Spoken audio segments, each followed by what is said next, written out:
Can everyone hear me? Okay. So I want to thank you for inviting me. And a lot of you may know that I actually don't do any sort of bilingualism research. My research is on executive functions, as the title slide says. So I was sort of invited as maybe an outsider perspective, and also to sort of provide a little more information on actually what are executive functions. So I took this title directly from the questions that were sort of given me the justification for inviting me. Okay. So I'll be talking mostly about the executive function side, and then maybe try to contextualize it within the bilingualism research, at least as I have experienced it, although I hope you'll forgive me if that's sort of a shallow experience at this point. Okay, so a general sort of definition is that executive functions are these general purpose control mechanisms that help us to basically control our thoughts and actions. So there's lots of different kinds of executive functions I'll be talking about today, but for example, when you have to stop yourself from doing something that is quite rote or automatic and do something else, that would be sort of a prototypical situation where you might need executive control.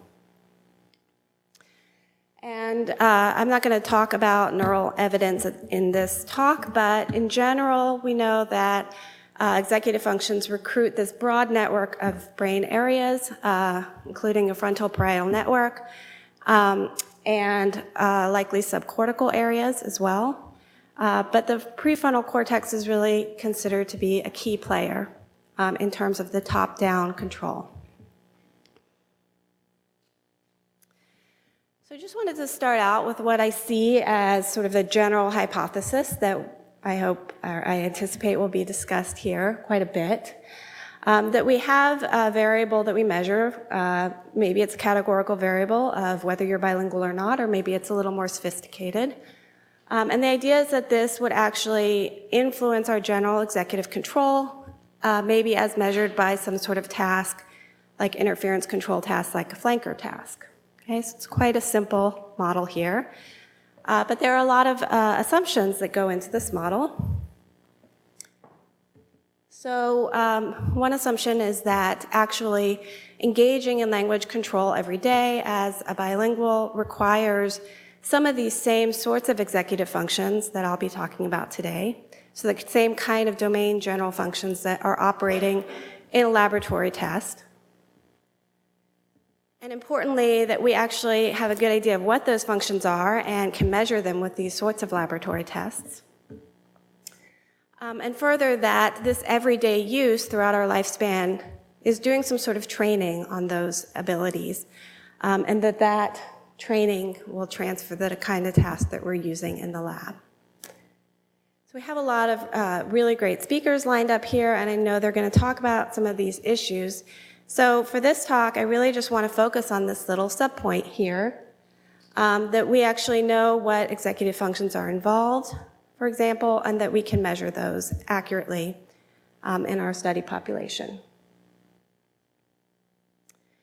So just a quick overview of where I'm going to be going.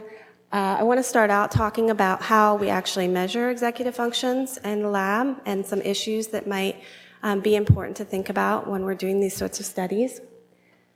Then I'll talk about some of my work that looks at how multiple different kinds of executive functions are interrelated and what kind of mechanisms might actually be involved in those, what's distinct and what's common among multiple functions.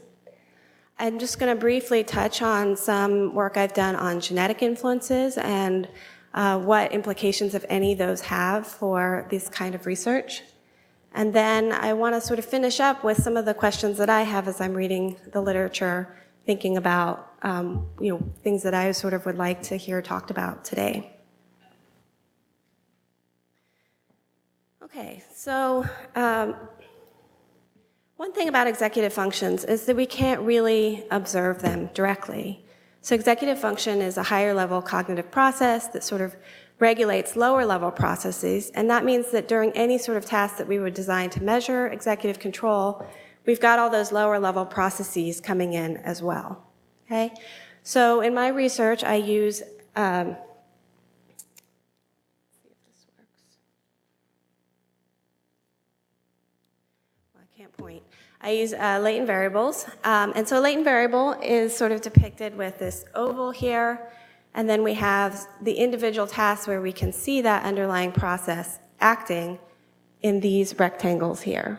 Okay, so here we have an executive function, and the hypothesis is that that's actually influencing performance across multiple tasks that we might pick. So ones I have listed here are ones that I see often used in this domain. So a flanker task, assignment task, and then ANT stands for attentional network task. And, oh, okay, thank you. Yeah, I just don't know.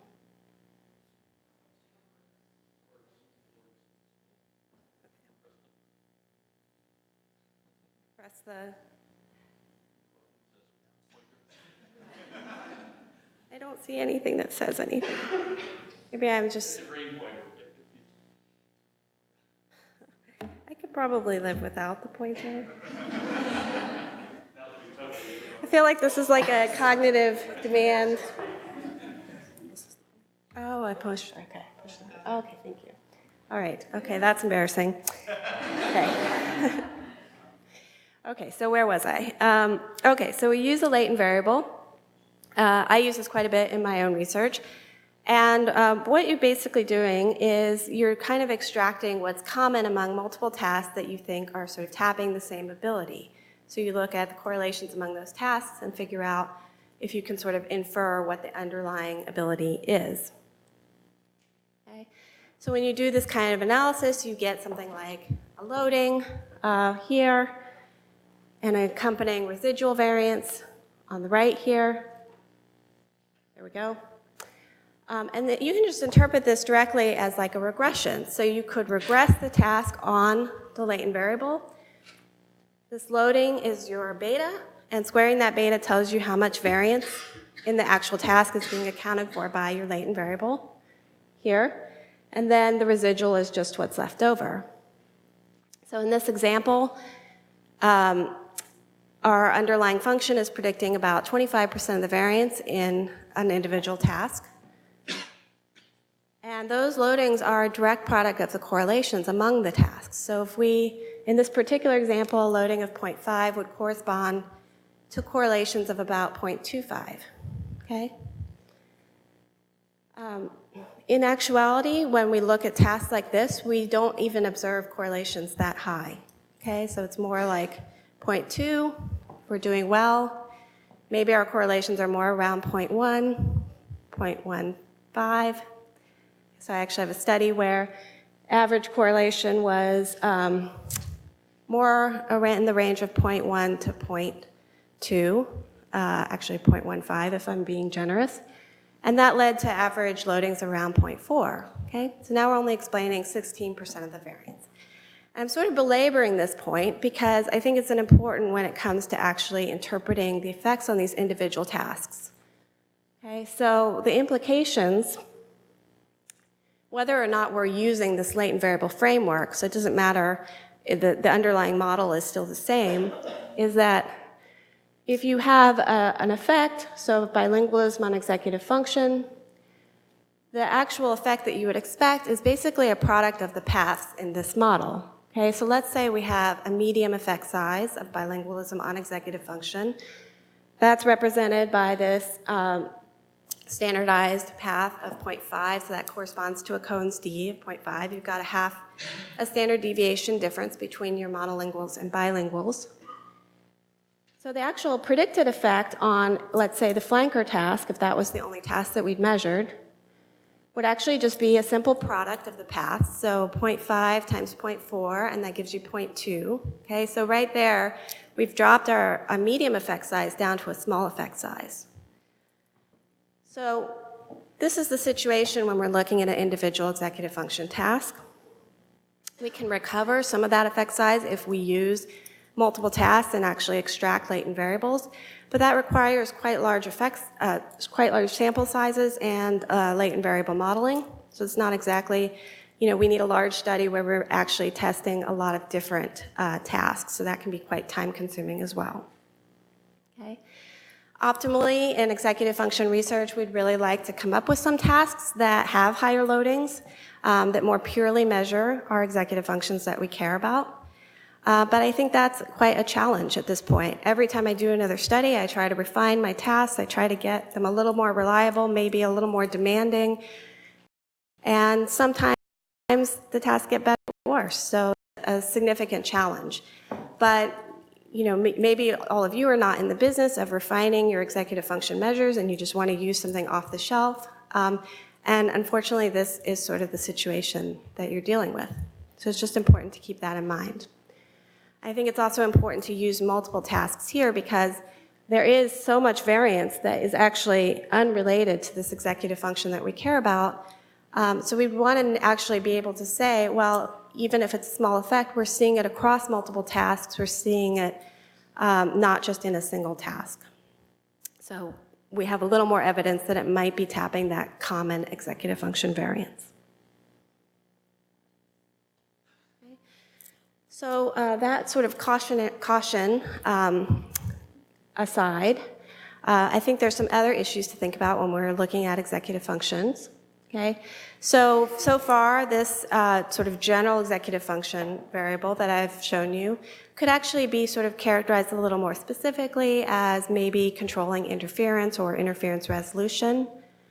And so you could rename this factor. But of course, there's a lot of other executive function tasks that you've probably seen in the literature. Okay, so here's just a sampling.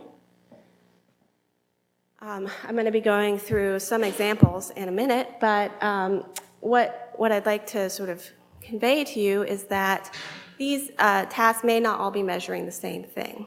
Okay, so there could be some dissociations that we care about. Okay. And in general, there's been quite a bit of research showing that, in fact, executive function is really not a single unitary construct, but rather maybe more like a family of abilities. And I really like that term family because I do a lot of genetics research, and I think we all know that family members definitely have some similarities, but also are quite unique to themselves. And so that's sort of how I think about executive control. Okay. So this has been shown in multiple study populations, and also at the neural level, so that different executive functions sort of activate overlapping, but somewhat distinct neural regions. And then in my own research, I've also found this at the genetic level, which I'll tell you a little bit about later. Okay, so the first thing I want to just do is sort of orient you to the kind of executive functions that I've been studying and give you just an example task for each one.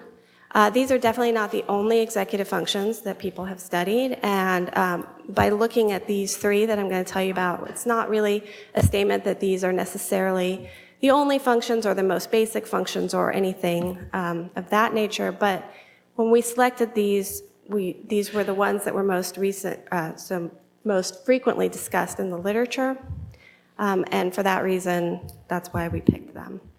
And they're also kind of an intermediate level, so they're not something very higher order like planning or problem solving or something, so that was sort of why we picked this level.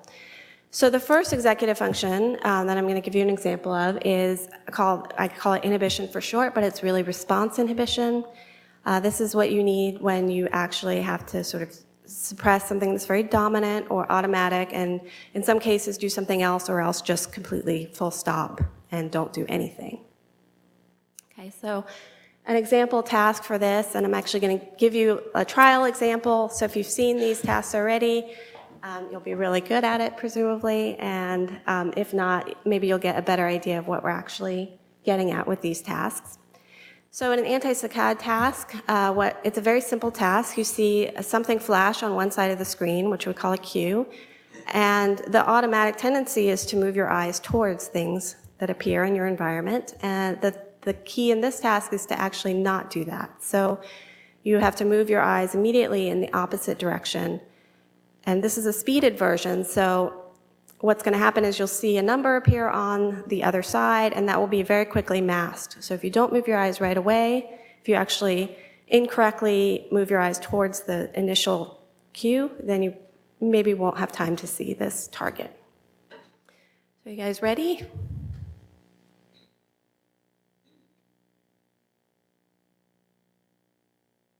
everyone see the 6? So this is a little hard to translate into this format, especially because you guys are all sort of sitting so far from the screen that you don't necessarily have to move your eyes. But trust me when I say that in the laboratory, it actually can be quite demanding. Okay. So second function is what we call updating, which really is about updating working memory. This involves sort of monitoring your incoming information for relevance to the task at hand, updating working memory when you see relevant information, and then getting rid of things that are no longer relevant. An example here is called the keep track task. So what's going to happen in this task is you'll see a couple of categories, and then you'll see a stream of words from those 2 categories, but also some other categories that are not relevant. And all you have to do is remember 2 words. So the 2 last words that you see in those 2 categories, okay? And then at the end of the trial, you'll see some question marks. And I actually want you to try to remember the words here, okay? So is everyone ready?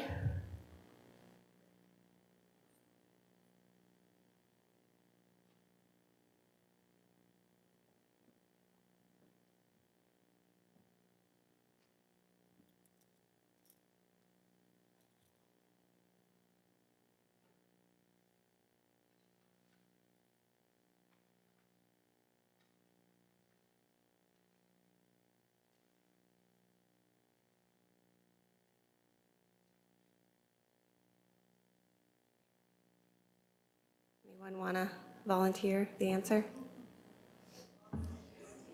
Exactly, yes. And so that was actually the first level trial. These trials actually go up to 4 or 5 categories to remember, depending on whether we're dealing with college students or younger students. And then the last function that we look at is shifting, which is really about how quickly you can switch mental sets. Okay, so in this task, you'll see these 4 quadrants, and you're going to see a letter number or a number letter pair appear in one of the quadrants on each trial. If it's in the top 2, then you would categorize the number as odd or even. If it's in the bottom 2, categorize the letter as a consonant or vowel, and try to do that as quickly as you can. And I'm going to ask you to do it out loud because each trial actually ends when you respond, so I'm going to advance it for you, okay? All right, so here we go.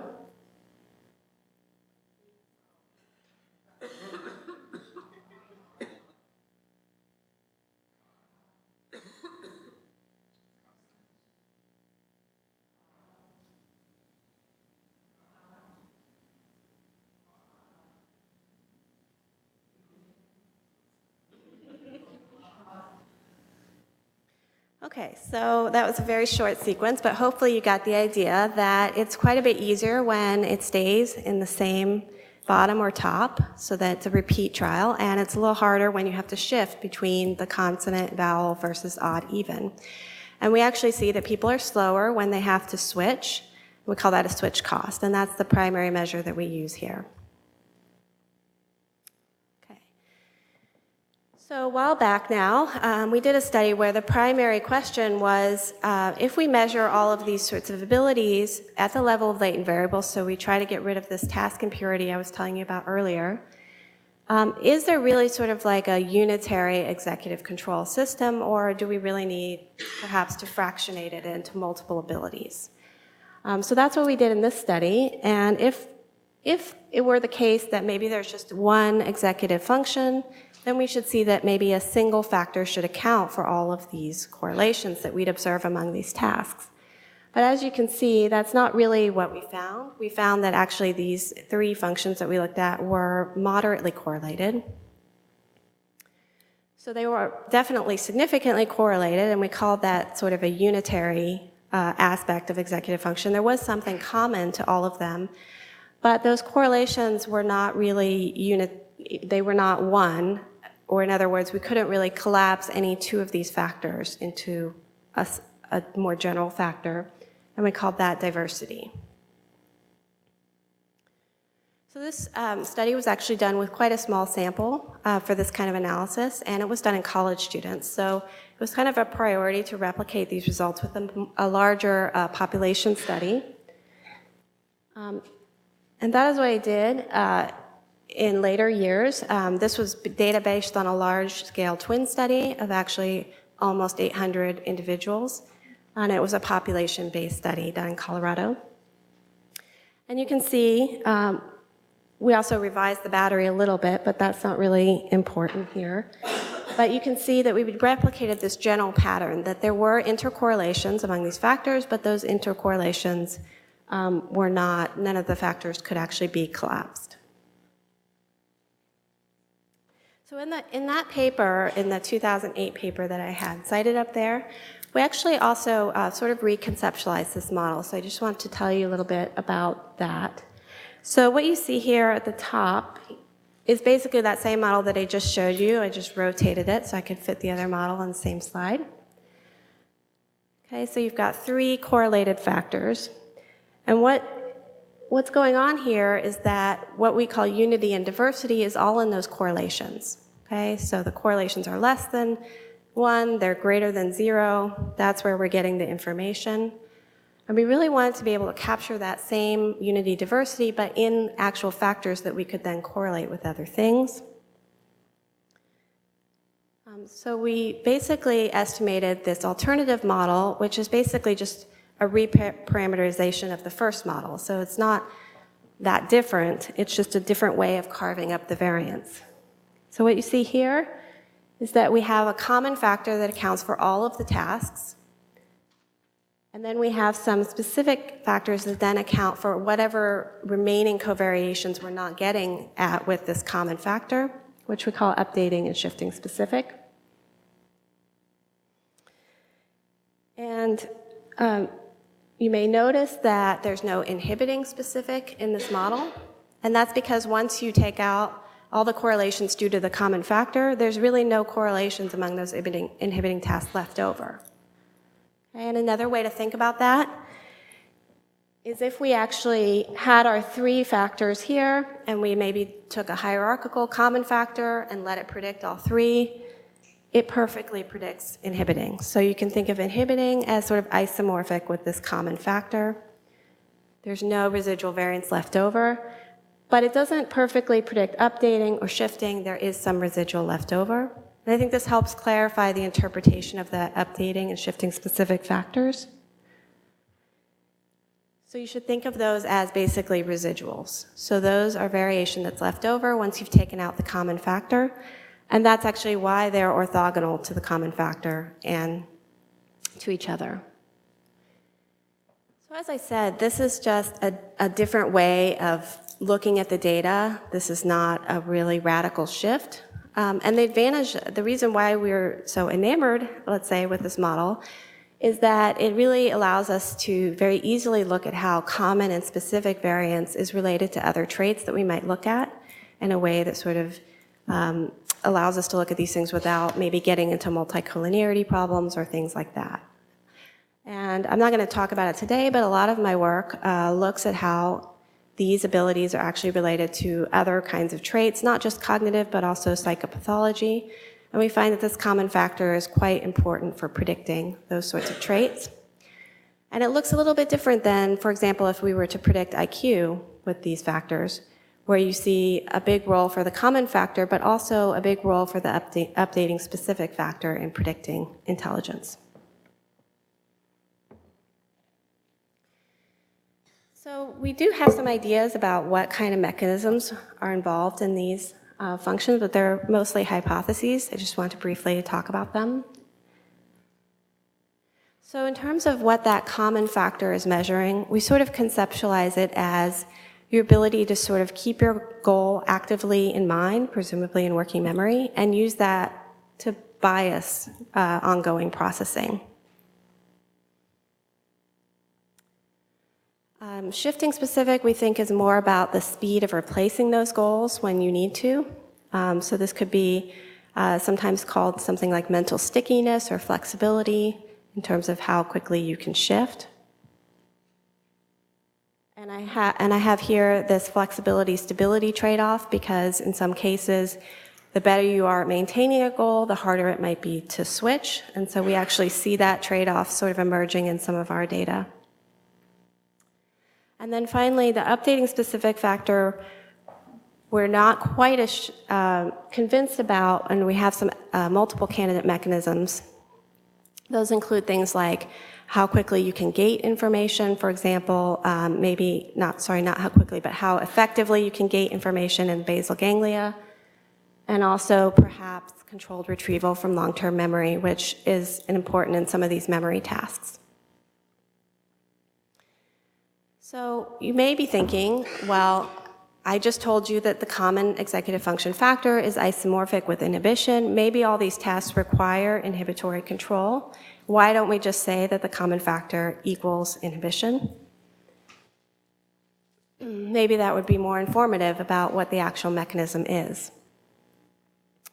And one reason we've sort of avoided doing that is that it's not completely clear, to me at least, that the kind of inhibition that we invoke in all of these different tasks are really measuring the same thing. So we have inhibition of irrelevant information in the environment, we have inhibition of memory information, we have inhibition of goals, and there is some evidence that those things might not all be measuring the same thing. There's actually quite a bit of debate in the field about whether there is this common inhibitory mechanism. If it exists, I think it's been sort of localized to this right inferior frontal cortex area. But there's still debate about whether that area is actually doing inhibition, and that's actually what's driving individual differences in performance. More generally, I think so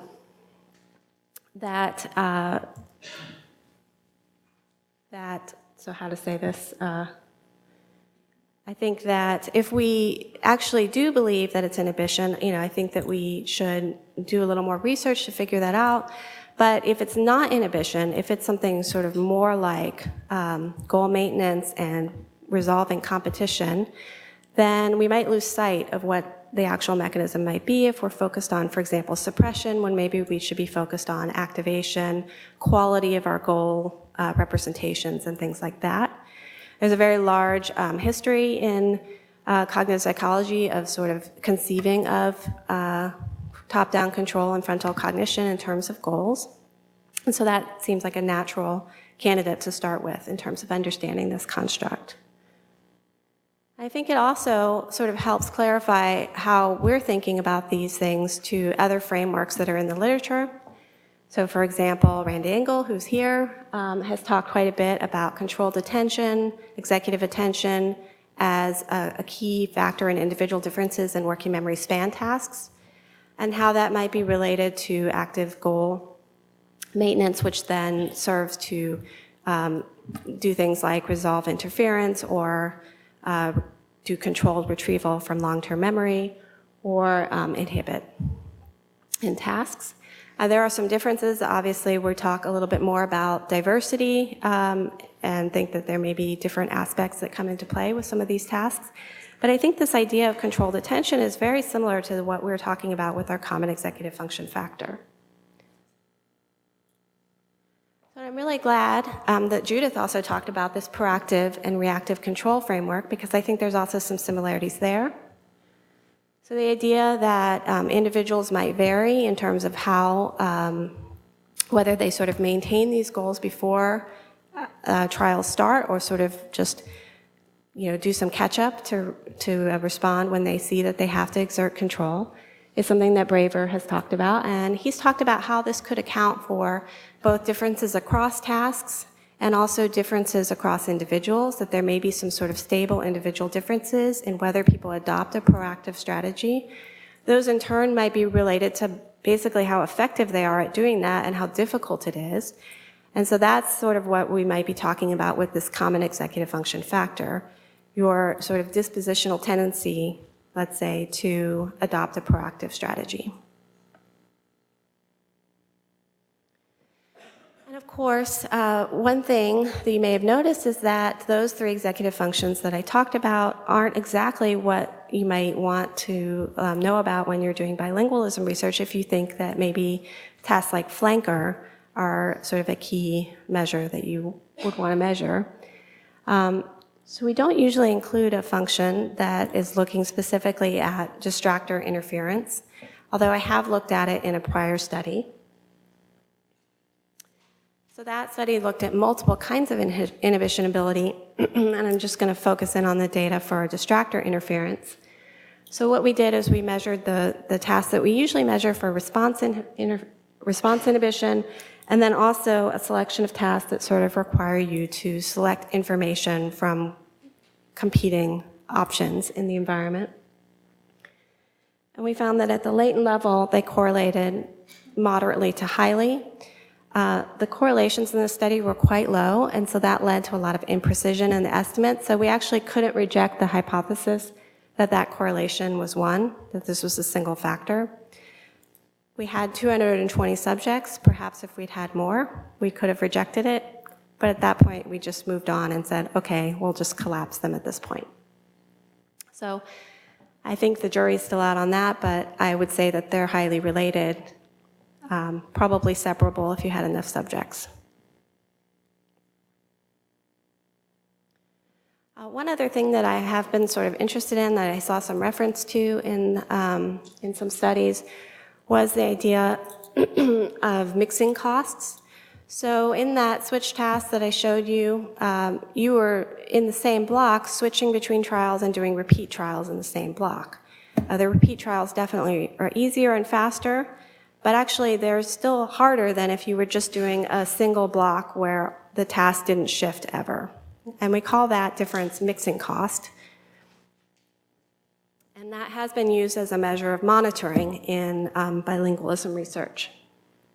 So I haven't published these data, but I just thought I would show you that when I look at the level of latent variables, I find that that mixing cost variable is pretty related to our common executive function factor and not at all related to our switch cost factor or to updating specific factor, even though these tasks are the same ones that we used in our switching variable. So it looks like that is definitely tapping some aspect of the common function. Okay, so I hope that I have convinced you that at least at the level of individual differences, these factors may be separable, but definitely have something in common. And I do want to just emphasize that this is at the level of individual differences. So all of those mechanisms and things that I was talking about, and also genetic influences that I'm going to be talking about, have to do with how people vary about the mean. So there could definitely be mechanisms and processes that are involved in these tasks that maybe don't contribute that much to individual differences. And those would not be something that I would be talking about in my research. Okay.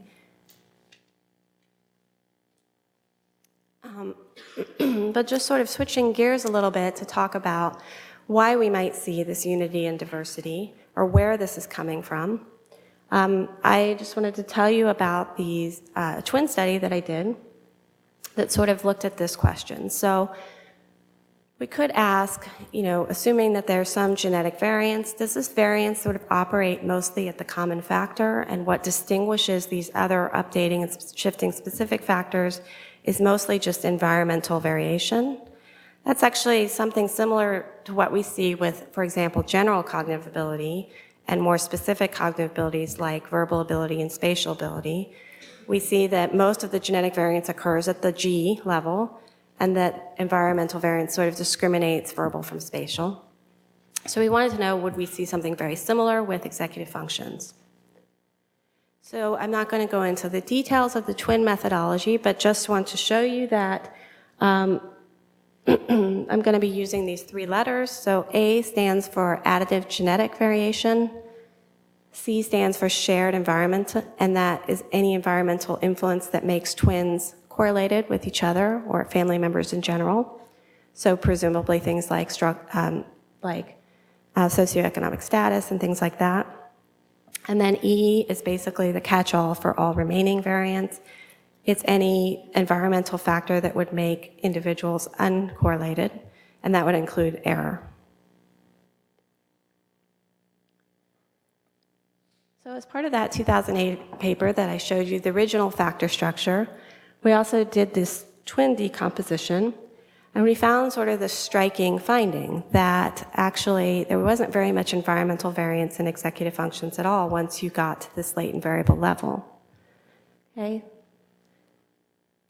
So we have almost 100% heritability for the common and updating specific factors, and shifting is the only factor where we saw some significant environmental variation.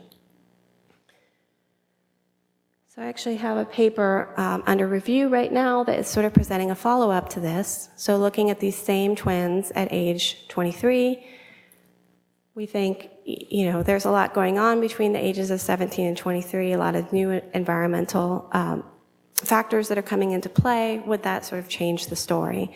And you can see to some extent that it really does. So now we have some actual evidence for environmental influences on the common factor.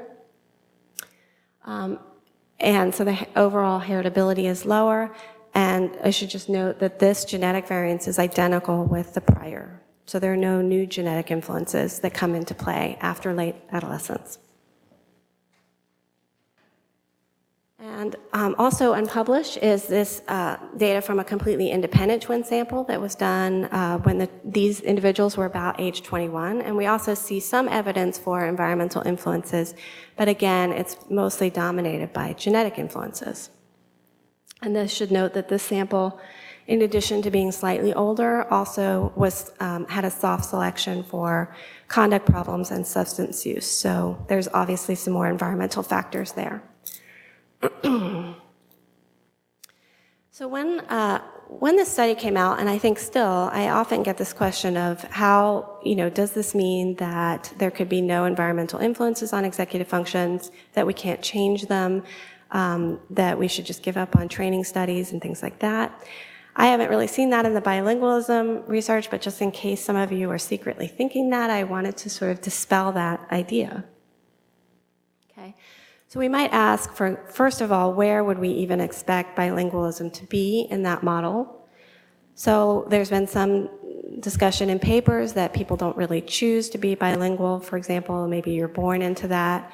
I don't know if siblings, you know, have a high concordance of bilingualism, but I'm guessing that they would be. And so we might expect that to be in this shared environmental factor.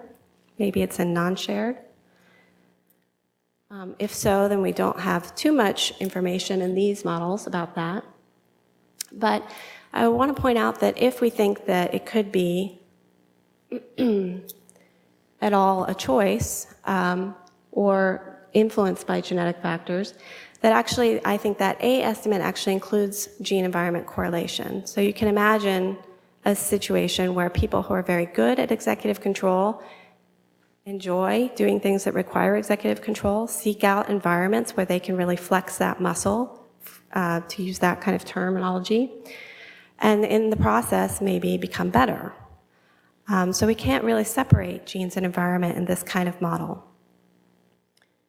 And I think that's quite relevant to training studies that we might be doing with executive function, particularly things like music, training and things like that, although that's exactly why we want to have randomized trials. And I have to ask whether this might also be relevant to bilingualism. For example, if proficiency matters or things like that, those things that actually could be perhaps influenced by genetic variants.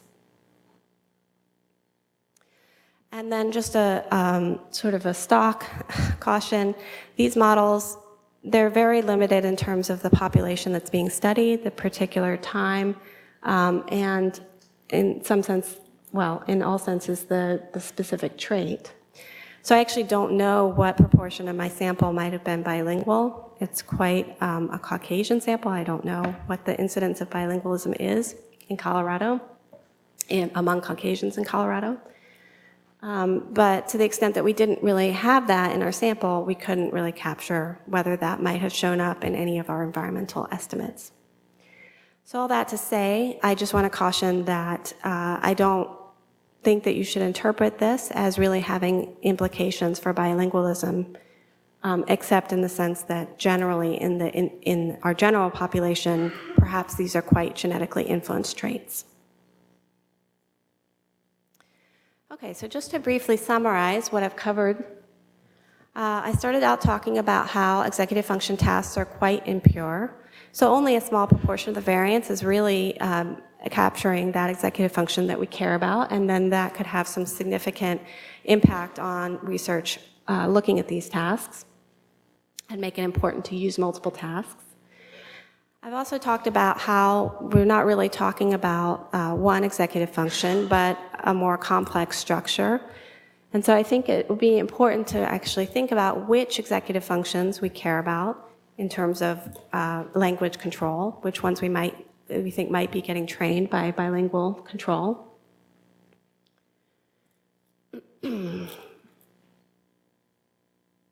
I've told you that executive functions are highly heritable, but that shouldn't necessarily be a limit on this kind of research or evidence against training effects in general.